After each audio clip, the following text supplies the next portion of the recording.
What's up, everybody? This Professor X. Welcome back to the channel. This is your first time here. Hope you find something that can do you some good, be of service to you.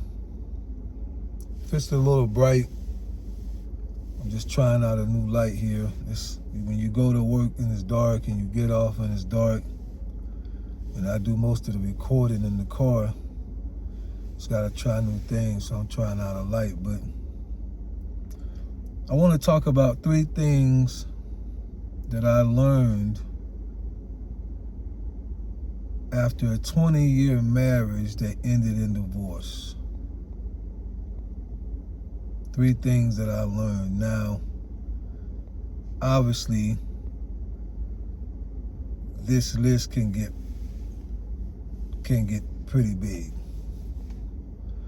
But I just wanted to discuss just 3 that really stuck out to my mind, and maybe it'll help somebody in their process if you're married now, or if you're thinking about getting married, some things to consider. Again, as some of you know who subscribe and have heard me before, I was married for 20 years. I got married in 97 and got divorced. It was official in 2018. During that time, we had 2 children. Only 2 children that I have is from the marriage. We have a daughter that's 20 and a son that'll be 17 in March. The first thing that I want to make mention of is, after 20 years of marriage, I realized that it was possible to spend that amount of time with a person and still be on 2 separate streets, to not be on the same page after 20 years of marriage.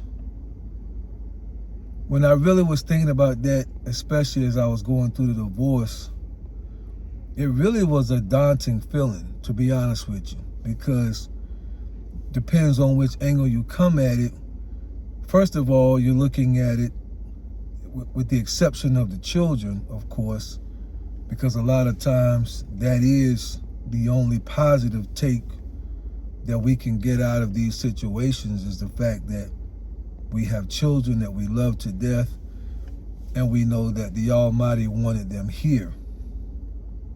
So children aside, when you really look at any amount of time that you've spent with a person, 5 years, 20 years, 30 years, for it to, for whatever reason, come to a place where you no longer can function together, and then realize that you haven't been on the same page for a very long time. When I was going through the divorce and me and my ex-wife was having our final conversations before I ever moved out, I asked her, when was the last time that you feel we was on the same page? And her words to me was 15 years ago. So the purpose of me sharing that and this is because I believe in relationships. I believe in marriages. Mine came to a close. It ended. But even still, I have helped several people and still continue to help several people in theirs. That's people that email me and text me from all across the United States that know me, or somebody I knew had them text me with a question. So I believe in marriages. This is one of the reasons why I put relationships as a part of my channel here. I believe in it.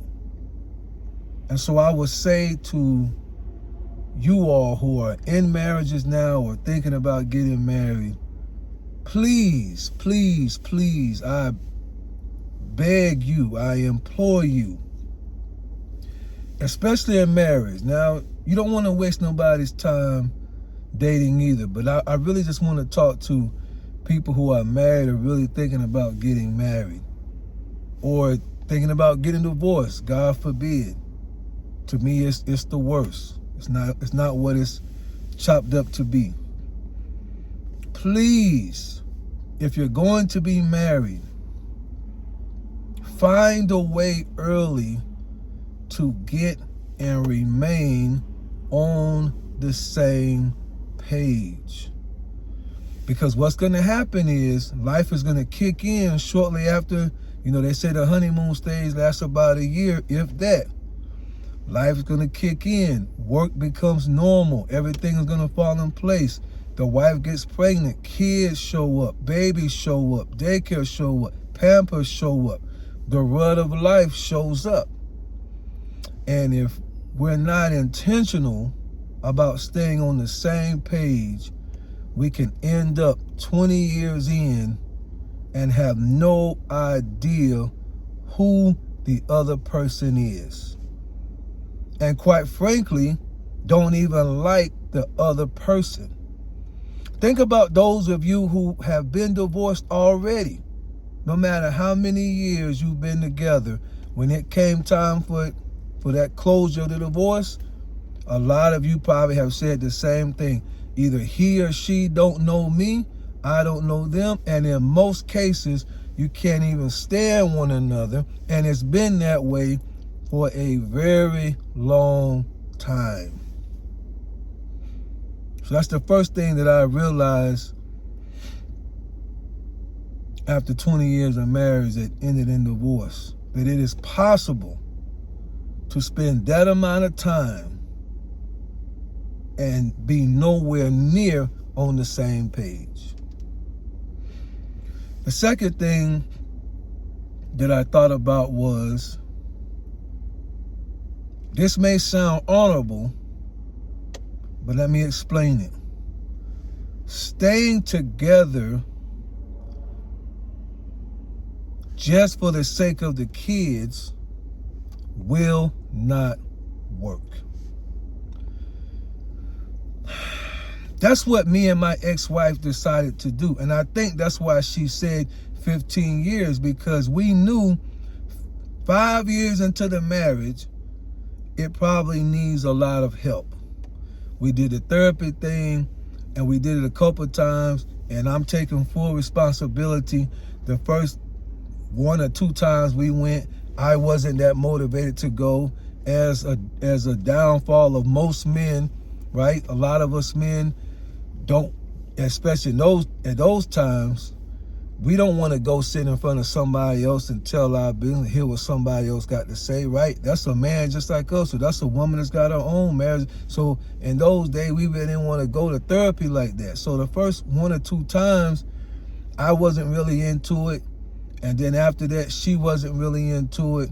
And so we just decided, well, we have kids, we'll just stay together for the sake of the kids. And I'm saying, if you're going to stay together, even though that sounds honorable, it sounds like something that we should rejoice about. Yeah, for the kids. They're going to stay together for the kids. But if that's the only reason, it won't work. Let me tell you why. When I left the house to be separated, because in North Carolina, you have to be separated for a year. I believe my daughter was 12 or 13 years old. From the time she was a baby to the time I left the house, my daughter never saw an embrace of affection between her mother and myself. And I'm ashamed to say that.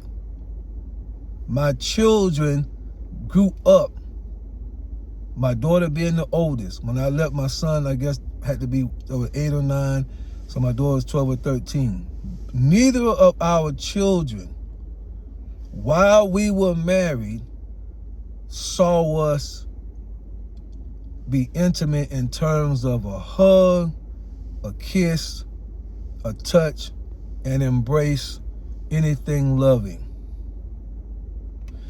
So to to say we're going to stay together for the kids, but not really be feeling one another, we're sending a negative influence into the atmosphere that the kids can pick up on, even though they may not know what they're picking up on. And that's going to have an impact on their relationships as they get older.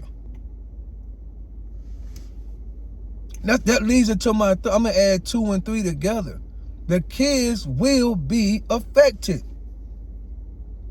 The kids will be affected. And more than likely, if it's not done, and most marriages that I know of are not done in the best way. So more than likely, it will have a negative impact on the children. Especially depending on their age at the time that it happens. Especially if they're children that was born to both parents of that family. Like my 2 children were. Because again, adults, we have a way of hiding things, or we think we're hiding things from the kids. And then all of a sudden they get this news that mom and dad is not going to be together no more.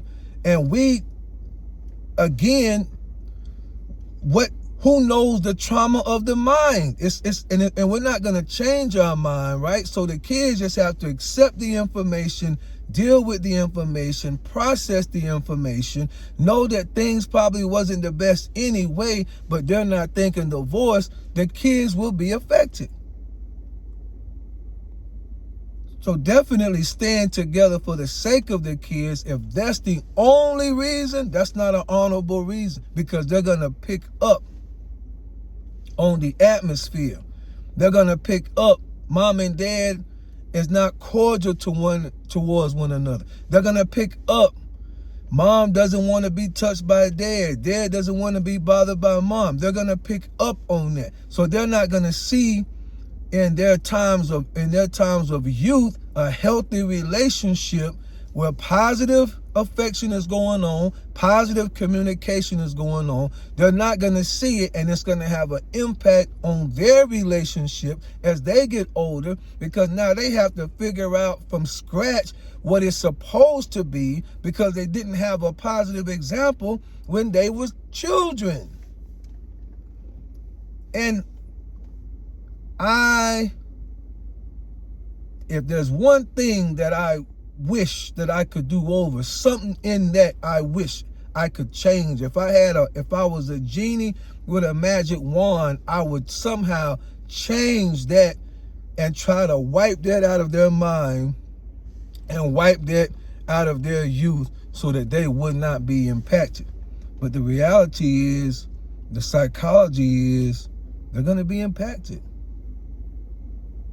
Not only from the divorce itself, but from what they felt during the marriage in a situation where we said we're going to stay together just for the kids. If you're going to stay together, make sure that it's for one another, which includes the kids. My advice, don't take that cop out. Don't take that cop out. If you're going to say, I'm going to wait for the kids to become 18, whatever years old, and then get the divorce, your mind is already outside of the house. Your mind is already somewhere else. And if you think that kids we can't fool them like we think we can. They may not be able to articulate what they feel, but they're watching when we don't think they're watching, and they feel what we are not even aware that they feel. So anyway, hopefully this can help somebody. Hopefully this can trigger something. Post something down in the comments. Anybody that's been there, anybody that's lived through it, anybody who has been through it and their children have spoken to them and told them pretty much some of the things that they felt or how it hurt. Post something down in the comments. Put a thumbs up at least. Because like I said, I want relationships to make it. But sometimes we just are not aware of really what we're putting out there. And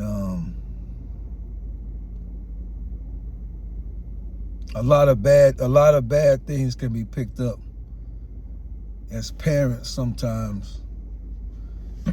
I would say divorce could be a whole lot easier. I mean, you may have money issues, but if children was not involved, aside from money, it could be a whole lot easier. But when you add children to the equation, it's a whole different ball game. Because we can't even fathom what they're feeling or what they're going through or what they're facing or what they have received or what they've seen or what they've heard. We can't even fathom. So anyway, I hope this has been helpful to somebody. Just 2 or 3 things that I learned from being married 20 years and then divorced. Y'all be blessed.